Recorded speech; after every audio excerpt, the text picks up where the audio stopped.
All right, folks, we are back on an exciting episode of 6 Degrees of Associations. I have a venerable association mind in front of me today. He has been leading his association since 2007, but I'm going to toss the floor directly over to him right now. Introduce us, tell us your name, how long you've been in this crazy association game. All right. Well, venerable usually means old and retiring and all that sort of thing. But my name is Greg Heidrich. I'm the CEO for the Society of Actuaries for about another week or so. I have been leading the society since the middle of 2007. I got into associations probably like a lot of other people by accident. I took a summer job when I was studying economics at the University of Chicago with a trade association. I ended up really liking it, liked it a lot more than school, and stayed there for 24 years, and then ended up coming to the society 18 and a half years ago. In September 2025, it became public that you were, in fact, seeking retirement. We are now sit here on the verge of summer 2026. So close to not quite a year, but you've had a while sitting in that seat, overseeing the transition of leadership. I do want to ask you about your thoughts on incoming leadership and what will need to be done there. But tell me about how you came up with the decision. What made you kind of say, hey, I've been here since 2007, maybe it's time to start coming up with a succession plan? You know, I work for an association of people who are planners. They spend a lot of time thinking about retirement risk, for example. So pretty common to have conversations with my leadership about succession. And you know, maybe as a result of working with them, I'm a planner as well. So became pretty obvious about 5 or 6 years ago that we needed to start thinking about that.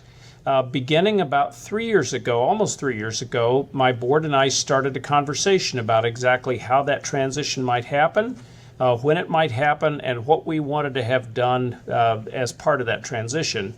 Just to give you an example of that, we had a major strategic initiative that we were thinking about planning. We knew it was a multi-year effort at the time, and so we pretty carefully selected the time to get that fully into the market and fully implemented before we asked a new CEO to come on board and take over for that. We didn't want to do those two things at the same time. So it was really a process of trying to think about the future of the organization, trying to think about my own future and what my next stage of life would be like, but try to make sure we had a really good, smooth handoff of leadership at this association. What are you going to do with this new windfall of time? I'm still figuring it out. Of course, I'm going to spend a lot more time with my family. My wife and I we just celebrated our 41st wedding anniversary. We're looking forward to spending more time together than my work's allowed, but I'm going to be staying active in the association world. I'm involved in a couple of projects for both the Association Forum of Chicago, here in Chicago, and also with ASAE on some projects, leadership development and governance that I'm passionate about. I'm getting involved in a few little side projects with folks who value the advice and counsel I can give, and I'll also be exploring some board service opportunities. I've served on a couple of boards in the past and know that I can give back in that way too. One of my mentors is in academic affairs and faculty development, and she is a gerontologist by training, and she works real closely on some retirement projects, a book, some workshops that she's done, and I've actually had a chance to learn a lot about. And I know that something she talks about is identity, and people have a hard time retiring because they associate their identity with their professional self so much. Have you had those kind of reflections? Absolutely. Tell me about that. I absolutely have. I've done a lot of reading. I'm a planner, as I mentioned earlier, so I've done a lot of reading and thinking about it. In fact, I just did a program on this very topic. It was part of a panel on this topic at my church just about a month ago. So yes, I have thought about it, and as someone who's been absolutely passionate about the work that I've done, that identity question is pretty important. I've found some really good sources of reading as I've gone through it, and tried to think through how to create a new identity, new ways of thinking about who you are. I'm finding some really good programs. I've been attending programs that the University of Chicago, for example, here is doing for alumni, helping people through it. One of the things that so many of us face is if we're really, really focused on our work, as I have been, and you probably have been as well. That's where your friends are. That's where you're spending your time. That's where most of your waking hours are. That's where a lot of your passion and thoughts are. And you do have to figure out ways to shift that to some new things so that you don't, on a single day lose your identity, your friends, your income, all of those things all at once. That's not a good thing. So yeah, I've definitely thought about that, and I've been trying to build new interests and new areas to focus on. Greg, you have been the CEO of the Society of Actuaries since 2007. Yep. Talk to me about the growth of the organization since '07.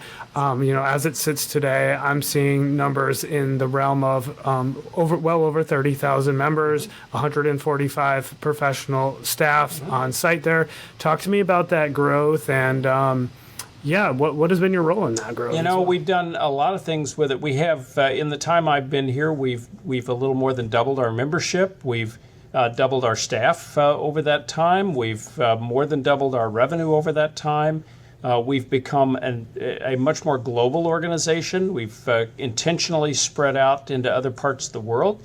And I've been really at the heart of that work, along with a wonderful team of staff members, executives in our management team, and our elected and volunteer leaders of the organization.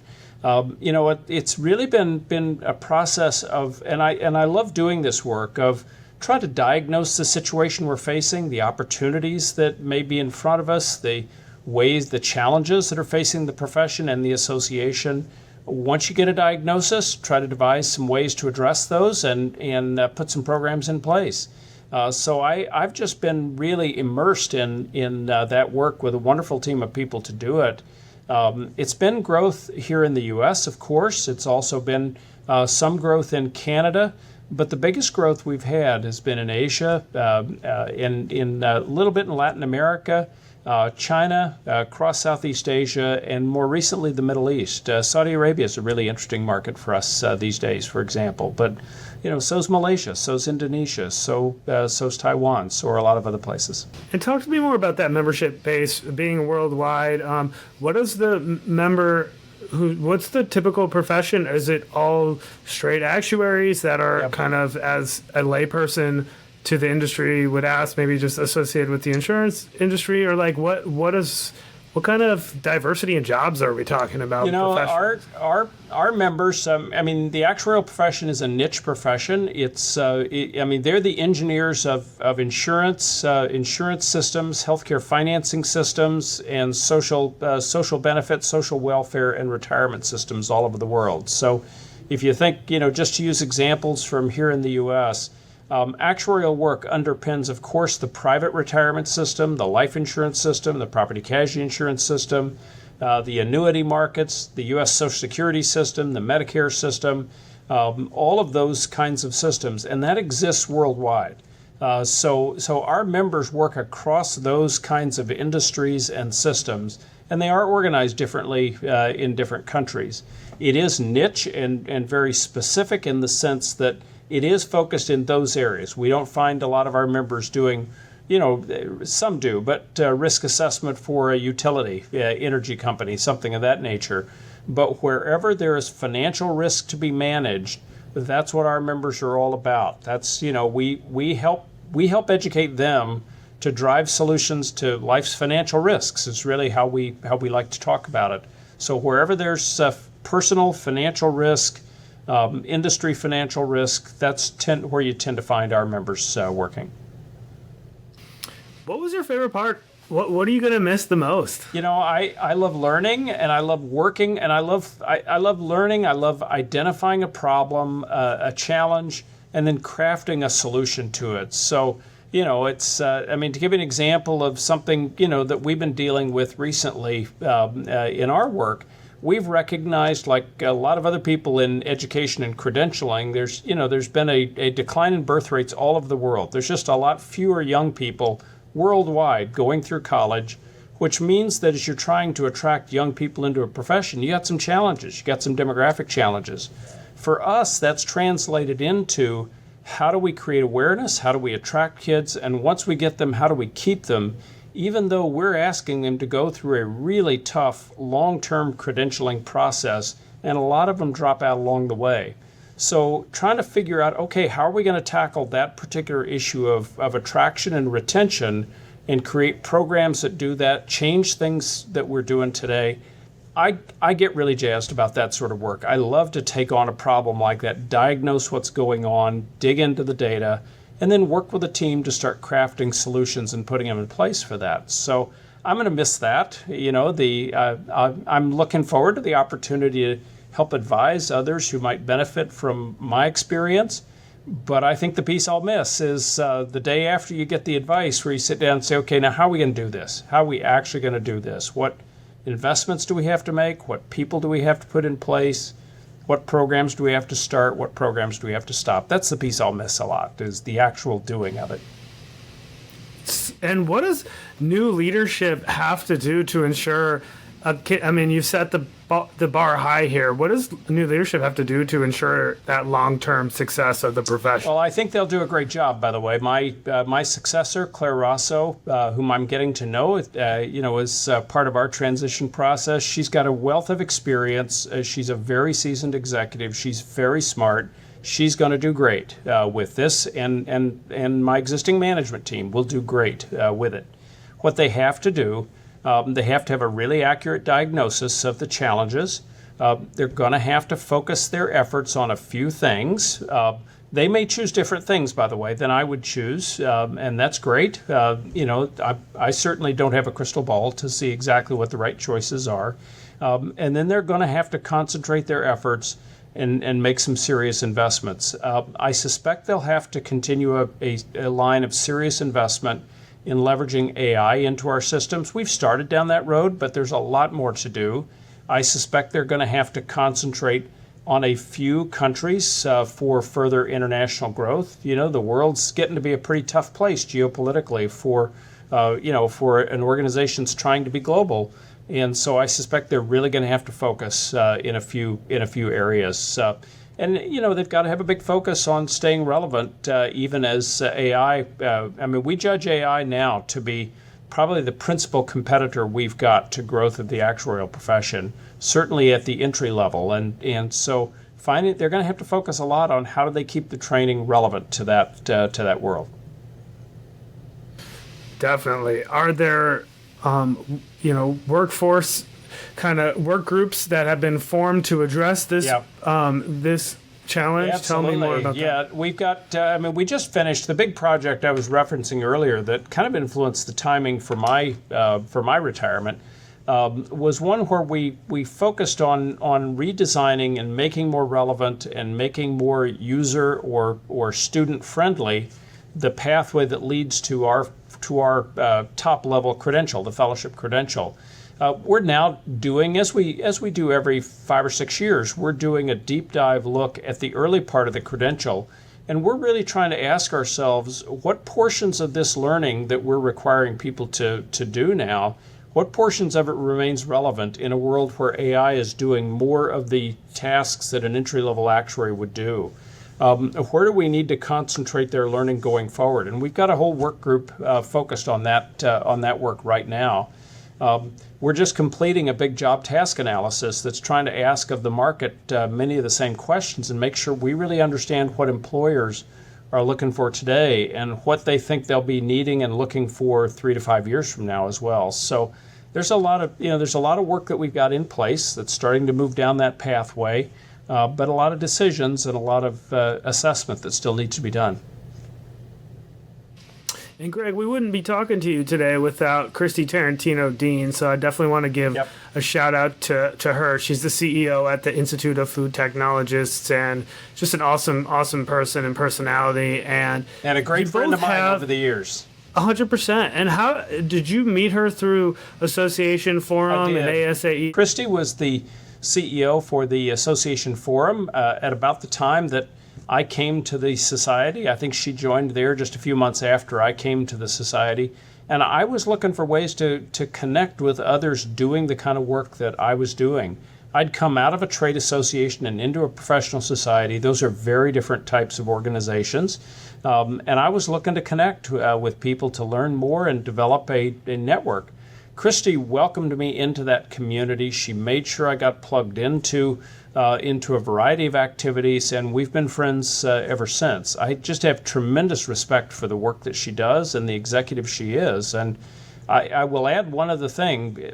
Because of that respect, I recommended and our board approved having Christy be a member of the search committee that found my successor.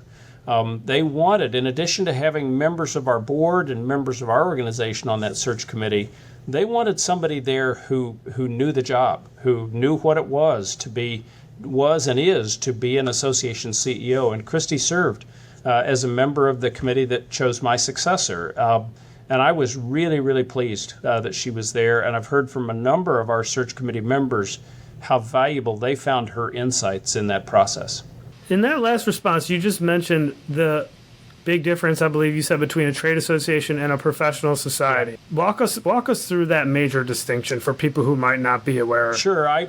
Trade association represents a company. It represents the employer. The two that I actually worked for early in my career were made up of property casualty insurance, the property casualty insurance companies, PC insurance industry here in the U.S. So, active advocacy organization representing the company's interests.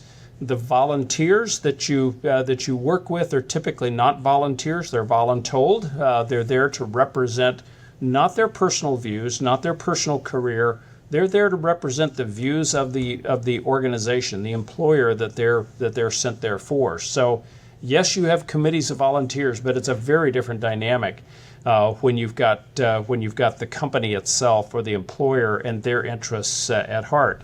And that's a great calling. It's a noble calling. It's something that I thoroughly enjoyed through the 24 years that I did that work. In a professional society world, you're dealing with individual members who are there because they have a love for the particular profession.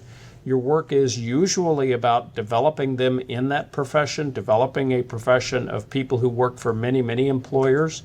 The advocacy portion is often different, and volunteers are there because of their passion for the organization, and they're representing quite often, as they come up through the volunteer ranks, their own personal view of the issues that you happen to be dealing with. So it is quite different. The motivations are different. The sense of loyalty, the who you answer to kind of issues are different. And of course, the fact that in one case you're doing advocacy for an industry versus in another case maybe not so much public policy advocacy, quite different. Do you think it's wise to hire a leader who has experience in both, or would you prefer they kind of just kept siloed into one? I found my experience across them to be very interesting and very helpful. It gave me an appreciation of how things could be different. It certainly over the years has, because my members work largely for the insurance industry and I knew that industry really well, it gave me a context that's been helpful in a number of decisions that we had to make. But I think it's, I honestly think another reason why having perspectives across is helpful is many professional societies are actually experimenting with employer membership models, with corporate membership models. And so, they're going to need to gain those skills and understand how the motivations can be a little bit different as they work with those models. And as we work towards wrapping up here, I want to get your thoughts on the association industry as a whole. We mentioned AI and how that has a chance to really change the game in your field here, actuarial science. But talk to me about the association industry as a whole. Are you bullish on the role of the association? Are you bullish on the role of the professional societies, given how changing technology is really hitting us hard right now? I'm really bullish on associations. I think, it's been a wonderful industry for me to be part of throughout my entire career. But looking ahead, I'm especially bullish about it at this time. Yes, absolutely. We're all going to end up embedding AI in a variety of ways in our work. That's going to deal with a lot of routine tasks. It's going to deal with a lot of customer service. It's going to help us with our communications, with our research, and so forth. But at the end of the day, the heart and soul of an association is bringing people together in a particular industry, in a particular field, to engage with one another, to learn from one another, to be in a community. And I think that's really an irreplaceable thing. I chat with my AI agents. I have some form of a relationship with them that I ask them to do work for me. But that's not the same thing as having a relationship with another human being, with other people working in the same field, and that allow me to grow and learn and make connections that I need to make to be most effective in my work. That's what associations do. That's what we're all about. So I think there's just tremendous opportunities for associations, especially in this world where I believe that sense of human connection is going to be even more important in the future. Amazing. So, Greg, as we work towards wrapping up, 2 questions to take us home here.